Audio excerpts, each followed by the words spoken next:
بسم الله الرحمن الرحيم الحمد لله رب العالمين وصلى الله على سيدنا محمد النبي الأمين وعلى آله وصحبه والتابعين وبعد أيها الملأ الكريم السلام عليكم ورحمة الله وبركاته.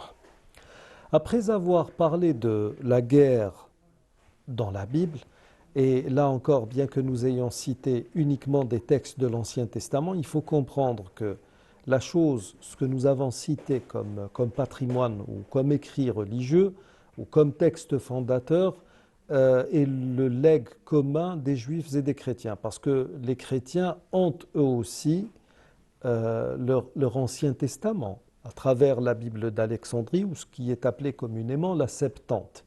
De toute manière, quand le Coran nous parle de la mission de Jésus, il est un peu plus clair à ce sujet. Jésus était porteur d'un enseignement, mais était respectueux et avait pour canon ou pour loi la Torah de Moïse. وَمُصَدِّقًا لِمَا بَيْنَ يَدَيَّ مِنَ التَّوْرَاةِ.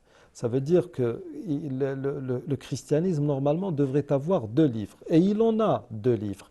Sauf qu'au lieu d'avoir deux livres qui devraient être l'évangile de Jésus et la Torah de Moïse, il a une addition de livres, une somme de livres appelée Bible chrétienne, et il a aussi une autre somme de livres appelée Bible juive, que les chrétiens appellent Ancien Testament. Alors, ce que nous avons cité est un point commun entre les deux religions, le christianisme et le judaïsme. Aujourd'hui, nous allons parler du combat dans le Coran. Quand vous lisez le Coran, il y a le mot djihad qui revient très très souvent et que nous allons expliquer plus tard et qui s'inscrit dans le sens d'effort ou de faire plus d'efforts dans cette notion de combat. Le combat est un terme qui est plus général que le djihad, dans la mesure où le djihad doit se faire en obéissant à une éthique qui est plus rigoureuse, et il a aussi un sens plus large. Il ne peut pas signifier uniquement combat. Mais le combat, contrairement à la notion de djihad, est quelque chose qui peut être mené ou fait pour les choses ayant trait au monde d'ici-bas ou pour les choses qui ont trait à la religion, donc au monde de l'au-delà. Sauf que quand le Coran nous parle du combat, il ne nous met pas dans la logique de Gengis Khan avec son armée qui était en extase là où il y avait une guerre à mener. Non, les musulmans, contrairement à ce que disent certains, ne vivaient pas constamment sous des tentes et passaient d'une ville à l'autre en faisant des razzias. Non, non, non, non, pas du tout. L'histoire, d'ailleurs, ce qui existe actuellement dans le monde, l'Europe telle que vous la connaissez actuellement, est la preuve vivante de la tolérance de l'islam qui, pendant plusieurs siècles, a été une superpuissance qui aurait pu effacer, mais alors effacer à tout jamais, le judaïsme, le christianisme et toutes ces entités européennes qui existent actuellement. Sauf que les musulmans ne l'ont pas fait. Et ça, beaucoup d'historiens non musulmans l'ont démontré. Comment le Coran nous présente-t-il le combat? Il est dit dans Surat al-Baqarah, كتب عليكم القتال وهو كره لكم وعسى أن تكرهوا شيئا وهو خير لكم وعسى أن تحبوا شيئا وهو شر لكم والله يعلم وأنتم لا تعلمون. Le combat vous a été prescrit alors qu'il vous est désagréable. Ici, dans cette bribe de versets, Allah subhanahu wa ta'ala revient à quelque chose qui est inhérent à la nature humaine. L'homme n'a pas été suscité, il n'a pas été placé sur terre pour livrer bataille à tout bout de champ. L'homme n'a pas été créé pour porter une épée. Il a beaucoup plus d'aptitude à porter un stylo, une plume, un outil avec lequel il va travailler, un balai avec lequel il va nettoyer, plutôt qu'une épée avec laquelle il va combattre des ennemis. D'un autre côté, dans un hadith rapporté par le Bukhari et Muslim, d'après Abu Hurayrata radiyallahu anhu, le messager de Dieu alayhi salatu wassalam nous dit لا تتمنوا لقاء العدو. Ne souhaitez jamais de rencontrer l'ennemi. ولكن إذا لقيتموه فاثبتوا. Mais s'il vous venait à rencontrer un ennemi dans une bataille, alors montrez-vous patient, ou bien montrez-vous endurant. C'est-à-dire que dès lors que vous êtes engagé dans une bataille, il va falloir fournir l'effort nécessaire à cette bataille, en étant non pas sans pitié, mais en montrant la fermeté la plus totale. D'un autre côté, nous avons dans le Coran, dans Sourate Al-Mumtahana, deux versets qui sont un peu plus clairs sur l'attitude que devrait avoir un musulman envers les non-musulmans. Est-ce qu'il est censé les combattre d'entrée de jeu ou est-ce qu'il est censé avoir avec eux des rapports tout à fait humains? Parce qu'au-delà de la religion, ce qui est commun entre nous et ceux qui ne partagent pas nos convictions, c'est cette humanité.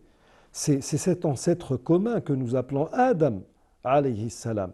Donc normalement, ou du moins si l'on se fie à ce que nous appelons maqasid sharia, et même si l'on se permet un peu d'aller dans une logique qui pourrait être celle de Dieu, bien que nous ne soyons pas habilités à parler de Dieu de la sorte, rien n'indique qu'un musulman doive combattre tous les non-musulmans.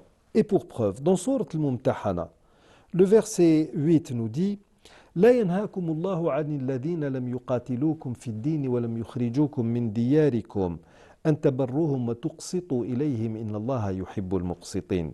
Dieu ne vous défend pas d'être bienfaisant et équitable envers ceux qui ne vous ont pas combattu en religion ou pour la religion et ne vous ont pas chassé de vos demeures, car Dieu aime les équitables. Donc, ce qui nous est demandé, c'est d'être équitable envers ces gens-là, car Dieu aime les équitables. C'est ça qui est souhaité. Ensuite, il est dit au verset 9, إنما ينهاكم الله عن الذين قاتلوكم في الدين وأخرجوكم من دياركم وظاهروا على إخراجكم أن تولوهم ومن يتولهم فأولئك هم الظالمون. Dieu vous défend seulement de prendre pour alliés ceux qui vous ont combattu pour la religion ou en religion, chassés de vos demeures et ont aidé à votre expulsion.